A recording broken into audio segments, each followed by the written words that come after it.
if you're experiencing a stuck loading screen in GTA 5, there are several steps you can take to resolve the issue.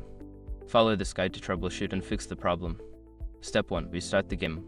Close GTA 5 completely and restart it. Sometimes, a simple restart can resolve temporary glitches that cause the loading screen to hang. Step 2. Check for updates. Ensure that your game is up to date. Check for any available updates for GTA 5 through your gaming platform Steam, Epic Games, etc., and install them. Updates often include bug fixes that can resolve loading issues. Step 3. Verify game files. If you're playing on PC, use the game launcher to verify the integrity of the game files. This process will check for any corrupted or missing files and replace them, which can help fix loading problems. Step 4. Clear cache. For console players, clearing the cache can help. Turn off your console, unplug it for a few minutes, then plug it back in and restart. This can help refresh the system and resolve loading issues. Step 5. Reinstall the game. If none of the previous steps work, consider uninstalling and then reinstalling GTA 5.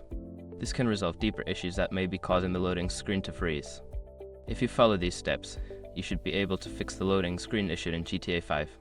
Good luck and enjoy your gaming.